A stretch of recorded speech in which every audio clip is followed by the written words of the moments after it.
নমস্কার দর্শক বন্ধু, এখনকার সব থেকে বড় খবর এটা হলো যে গরমের জন্য কিন্তু স্কুলের ছুটি কিন্তু আবার বাড়তে চলেছে। কালকের থেকে কিন্তু নতুন ভাবে আপনাদের স্কুলটি খুলে যাবে। যে পরবর্তী নোটিশ দেওয়া হচ্ছে 2 দিনের স্কুলের ছুটি দেওয়া হয়েছিল, কিন্তু স্কুলে কিন্তু গরমের জন্য আবার আপনাদের কিন্তু স্কুলের ছুটি হবে। এর আগে কিন্তু 2 দিন ছুটি হয়েছিল, সেটা আমি আগে জেনেছিলাম।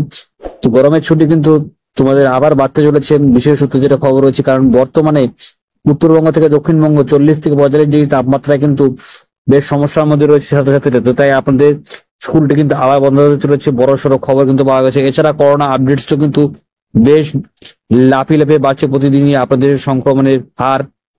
তো এটি কিন্তু অফিসিয়াল ডেটা দেখতে পাচ্ছে যে কোভিড-19 কিন্তু ভারতের প্রাদুর্ভাব কিন্তু 2025-এ করোনা ভাইরাসের কেস কিন্তু বাড়ছে, এবং রাজ্য ভিত্তিতে যদি দেখা যায় এখানে কিন্তু সক্রিয় 4,866 বেশ বাড়ছে, এবং মৃত্যু যখন 3-4 জনের উপরে কিন্তু মৃত্যুও সেখানে হয়ে গেছে। এবং আমি যদি পশ্চিমবঙ্গের ডেটাটা দেখাচ্ছি তোমাদের, এরা দেখতে পাচ্ছ যে পশ্চিমবঙ্গে 28 নম্বরে কিন্তু পশ্চিমবঙ্গের ডেটা যাচ্ছে। এখানে কিন্তু 538 জন এবং 106 জন কিন্তু চেঞ্জ হচ্ছে প্রতিদিনই। এবং পশ্চিমবঙ্গের কিন্তু সংক্রমণের হার কিন্তু অন্যান্য রাজ্যের তুলনায় অনেক বেশি হচ্ছে। তো সেই কথায় মাথায় রেখে কিন্তু তোমাদের কিন্তু গরমের ছুটি অর্থাৎ সামার ভ্যাকেশনের ছুটি কিন্তু 2 দিন যেটা বন্ধ রেখেছে, আবার কিন্তু সেটা কিন্তু এক্সটেন্ড করা হবে, যেটা নবান্নে কিন্তু বর্তমানে মিটিং চলছে। তো আশা করছি আজকে বন্ধু ভালো লাইক করবেন, শেয়ার করে সাবস্ক্রাইব করে পাশে অবশ্যই।